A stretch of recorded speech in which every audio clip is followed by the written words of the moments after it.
Shalom,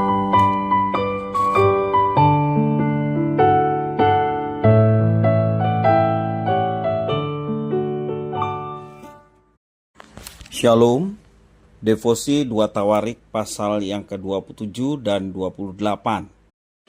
Dalam pasal 27 dan 28 yang kita baca hari ini ada kesamaan tema, yakni sikap tidak peduli serta akibatnya. Raja Yotam adalah raja yang saleh. Ia memperhatikan pemeliharaan fisik bait Allah serta mendirikan kota-kota di pegunungan Yehuda, benteng-benteng dan juga menara-menara di hutan. Ia juga menang melawan Bani Amon. Ia menjadi raja yang kuat karena selalu mengarahkan hidupnya kepada Tuhan. Dalam ayat yang ke-6 menjelaskan demikian. Sayangnya, ia tidak mempedulikan kehidupan spiritual rakyatnya. Ia hanya peduli pada kehidupan spiritualnya sendiri. Dan akibatnya rakyat masih saja berbuat dosa. Dalam pasal 27 ayat yang kedua, demikian dikatakan firman Tuhan. Berbeda dengan Yotam, ayahnya Ahaz tidak melakukan apa yang benar di mata Tuhan. Ia membuat patung-patung Baal dan menyembahnya. Ia pun membakar anak-anaknya sebagai kurban dan melakukan kekejian seperti bangsa-bangsa yang tidak mengenal Tuhan Allah. Atas sikap dan tindakannya itu, Tuhan Allah menyerahkan mereka ke tangan Raja orang Aram dan Raja Israel, kerajaan saudara. Akibatnya ada banyak orang Yehuda yang mati dan ditawan, serta ada banyak harta benda yang dirampas dari mereka. Dalam kondisi seperti itu, Tuhan Allah mengirim seorang nabi bernama Oded. Nabi Oded menyampaikan pesan kepada Raja Israel agar mereka melepaskan orang Yehuda dan mengembalikan rampasan mereka. Pasukan Israel merespon seperti apa yang dikatakan nabi itu. Namun perintah Tuhan Allah tidak dipedulikan oleh Ahaz. Alih-alih ia meminta pertolongan kepada Tuhan, ia malah meminta pertolongan dan bantuan kepada raja negeri Asyur, meski ia sangat disesakkan oleh raja itu.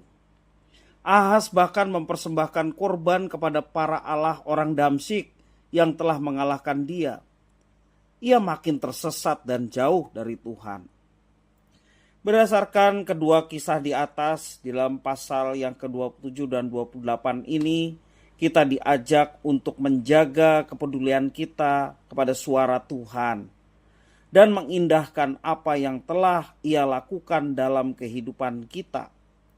Jangan bersandar kepada pengertian kita sendiri, jangan bersandar kepada orang lain. Kalaupun Tuhan menggunakan orang lain untuk menolong kita, biarlah itu terjadi karena kehendaknya, bukan rekayasa kita atau andalan kita. Mari kita senantiasa bersandar kepada Tuhan, jangan menyimpang ke kanan dan ke kiri. Tuhan sanggup dan mau melakukan sesuai dengan rencana dan kehendaknya yang terbaik bagi kita. Berimanlah dan percayalah kepadanya bahwa Dia tidak pernah menyesatkan kita, Dia tidak pernah menjerumuskan kita. Dia selalu mendatangkan yang baik bagi setiap orang-orang yang dikasihinya. Hal ini penting agar kita tidak terjebak dalam cara pikir yang merusak dan menyesatkan. Sampai hari ini Tuhan masih berfirman kepada kita supaya kita mengarahkan hidup kita di jalan Tuhan.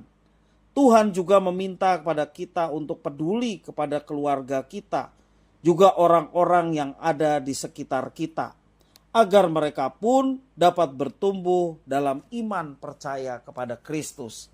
Karena mengenal Allah yang benar, mengenal Yesus Kristus yang diutus, itulah hidup yang sejati.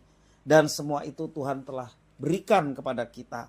Maka hiduplah sesuai dengan iman dan panggilan kita, supaya banyak orang boleh mendapatkan berkat melalui kesaksian hidup kita dimanapun kita berada.